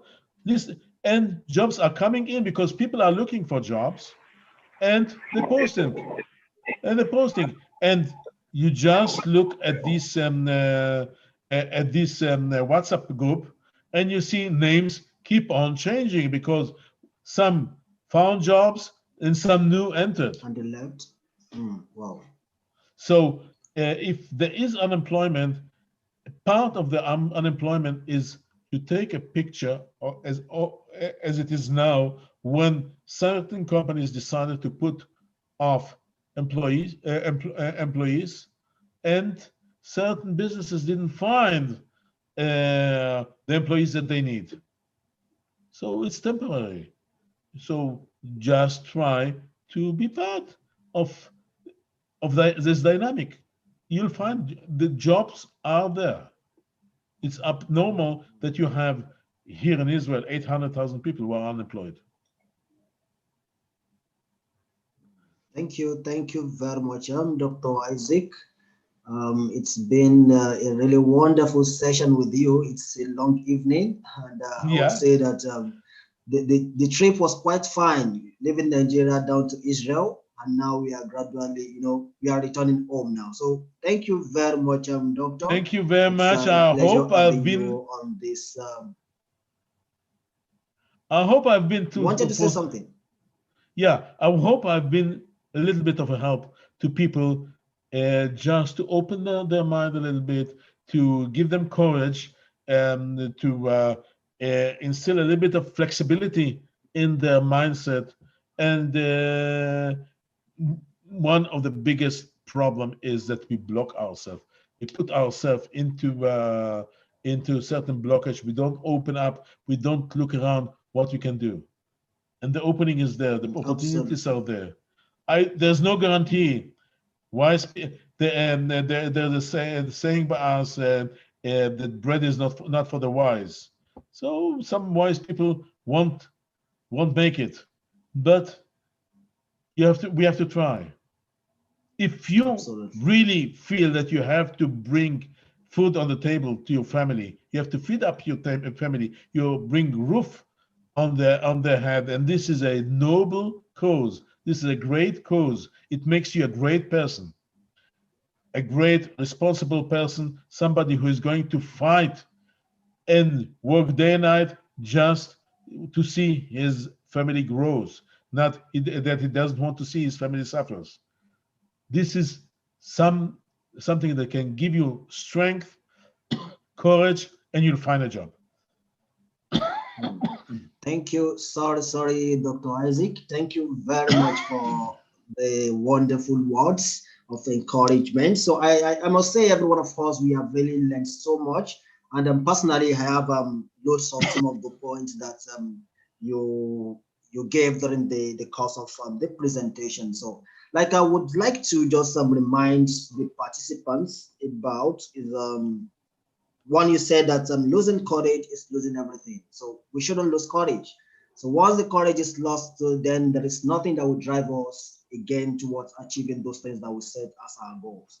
And also, we should be smart and we should seek for satisfaction. So if you're not satisfied where you are, then you should tread the path of satisfaction so that you know you are fulfilled and you know you have gotten what you really anticipate getting. So this have from the just a few of the values that we have been able to get from this class today. Thank you very much, Dr. Isaac. And on the final notes, the participant would like to be able to connect with you after now. So maybe on, we don't know how we can have access to you. So probably via your social media or how, sir? Social media, I'm usually only on LinkedIn, and I'll be happy to help people if I can. Please don't ask, don't come with the something. I lost my job. Do you have a job for me? It won't work.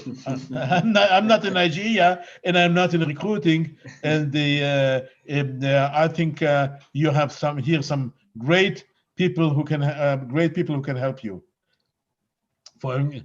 Absolutely. So I know people would definitely have the right. For example, Bamidele is managed to find 300 jobs. He'll find 3,000 more, much quicker than me.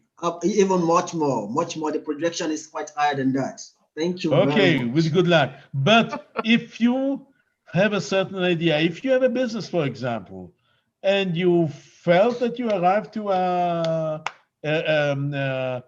a certain glass ceiling that you can't advance, something is wrong, something doesn't work, with pleasure, I can help. That would be nice of you, sir. This is my job. This is my job. So usually people ask me how much I charge. So I told them I'm very expensive. But if you make 100, I want to make 10. But I have to see that you'll make 100. So I have to see. I have to see that I make this 10 will be very big 10, which means that your 100 will be very big 100. Otherwise, you just pay for nothing. I can give you fantastic advice, but you lose the money at the end of the day. So go ahead. If you have needs, come. Actually, I say no. Nothing happened. Usually, I don't. So, answer. Is this how the name is on LinkedIn? Isaac Mustovich. How you? This is the name on LinkedIn. I have a website that has to be updated.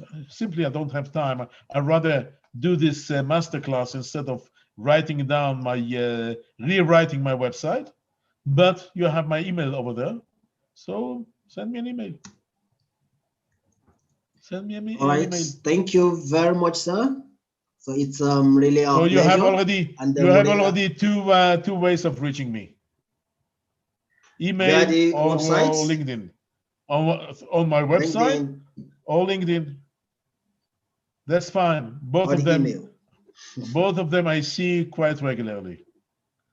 And I made a commitment to answer to everybody. All right. Thank you very much, sir. So now, briefly, we have some words from the founder and the chief host for the Get Jobs platform.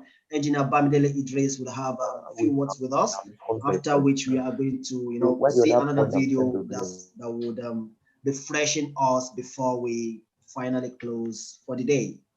Thank you, everyone, as we stay tuned and we'll listen to Engineer Bamidele Idris. Thank you so much. Thank you so much. Mushin, you have been wonderful. Thank you so mumuch. I see that Madam Ayanda is proud of you. Thank you so much for the moderation of this program. I believe Madam Ayanda will have something to say. Metzuyan, I hope I got it right. Medzuyan. Yeah. Dr. Isaac. Thank Toda. you. I would want to Toda. name that too. Toda. So, who I taught don't you know. this? Well, I have to learn it since you are here. Yeah, but who taught you this? No, it's all over social media. If you want to learn any language. Yeah, so I learned Medzuyan. Okay. That's good. Yes. Madam Ayanda, I know you are there somehow, and I want to put you on the spotlight. What do you have to say, Madam Ayanda? Is she there? She should open the video so we can see her face. I want to put... Good evening, everyone.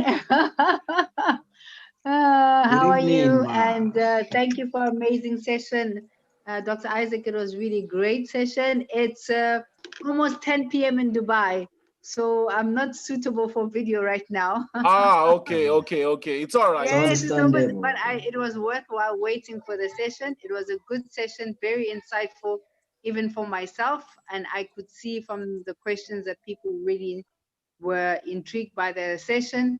Thank you so much to Get Jobs for organizing this motion. You did such an amazing job. So proud. Well done. I think you've taken over my job now. I don't have a job anymore.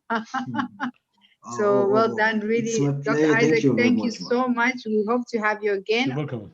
Thank you to Babatunde as well for bringing you on board.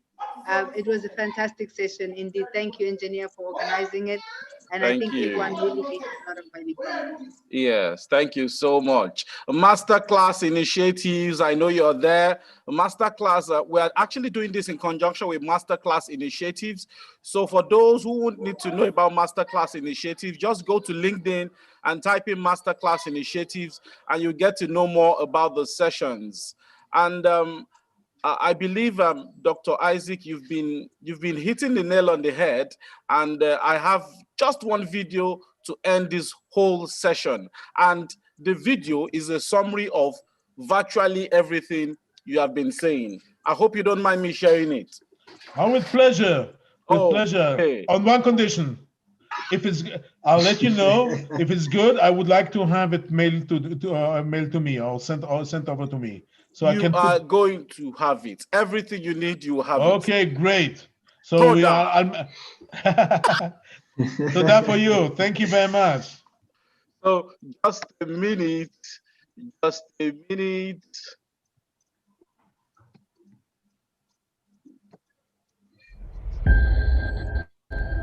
People have this reoccurring nightmare that there's something, some force that's got a hold of them and it's holding them down and they can't break free. No matter what they do, they can't break free from that force. Well, I'm here to tell you that thing in your nightmare, that thing that's holding you back, that thing that's dragging you down, that thing is you. There are two fundamental attitudes toward life and its sorrows. Those with the first attitude blame the world. Those with the second ask what they could do differently. It's much easier and much more gratifying to your basest desires to blame someone else for your misery. You know what's so funny? We want people to make guarantees to us, but we're not willing to make guarantees to ourselves. And that's the problem with some of you. You always want to blame other people. You owe you an explanation. You need to look at yourself in the mirror and say, why are you only giving 50%? What's wrong with you? You need to put yourself on punishment. You need to tell you no more TV, no more snacks, no more desserts. No, we working out now. You need to tell you that you owe you something. Every day I demand more from myself than anybody else could humanly expect. I'm not competing with somebody else, I'm competing with what I'm capable of. My number one competition is me. It's always you versus you. You gotta be the one to get up every morning, be disciplined, put in the consistent daily hard work, because that gains success. No coach, no trainer, no mentor, no boss can do it. You versus you. I value myself enough to give 120% or don't do it. There is no excuse for not living up to your fullest potential. No excuse. You walk out of this room, you owe yourself. I didn't get here making excuses. What changed? I changed. And I stopped being a victim. I stopped saying I've got to wait for good things to happen to me. And I said I'm going to grind. I'm going to fight. I'm going to work. I'm going to press toward. I'm going to learn. I'm going to do everything in my power every single day to become a victor and not a victim. Why? Because I owe it to myself. Can't nobody stop me but me. Oh, that's great. Awesome. Awesome. I hope you loved it. Yeah. Amazing. When is The Rock going to appear on your? Very, very soon. We're going to Nollywood. But it's a good reminder. I buy every word of him, and he is a proof. Yeah. So it's 6:49 p.m. from Lagos, Nigeria, and we have come to the end of this session. Mushi, thank you so much. Dr. Isaac. Thank you, to you all. Thank you, sir. Thank you, everybody. This is the second time that I'm appearing on this platform, and this time is completely different. Wow. I really enjoyed it. Enjoyed it. Okay, we had one time, at one moment, somebody just stormed in, which is not natural to this kind of shows, but otherwise, especially with Mushin guiding me, thank you. And you are the backward organizing all the technicalities. Thank you. And we shouldn't forget Ayanda. Yes. I think we all know how much she put into it. Yes. She's wonderful. Okay. You are wonderful people. Thank you, Dr. Welcome. Isaac. You're great. We appreciate you, and we hope that you'll be back again soon. No problem. With pleasure. Next time we can plan it even better. Okay. So I have already a level where I have to grow higher. So thank you, everyone, for coming, for making it a date to be with us. So let's stay tuned to get information as regards to the session next week. Next weekend, we should be having another session. So let's stay tuned. And we shouldn't forget to follow Get Jobs, Minds Connect, MasterClass initiative on all the social media platforms, so that we'll be getting prompt information as soon as they are released. And also, it's our pleasure. We will be connecting with Dr. Isaac Mustovich for our businesses, ideas, and a whole lot of other things that we might need him for. He dropped his LinkedIn handle, so we can connect with him via that, and also we can request for the mail and other platforms by which we can get to relate with him. Thank you, everyone, for sparing the time to be here till this time. We are really much appreciated. Thank you. Until we meet, we say bye. Bye-bye. Bye-bye. Thank you. Bye-bye. Bye. Mr. Idris, good evening. Yes, good evening. How are you? Mr. Idris, this is Simon, your friend, former Elisha Bury. Oh, okay. Bye-bye, Simon. Good to see you. Good to have you here. No problem. Get in touch with me on social media, okay? Yeah, I sent my contact to you on the chat. No problem. Thank you. Bye-bye. Thank you.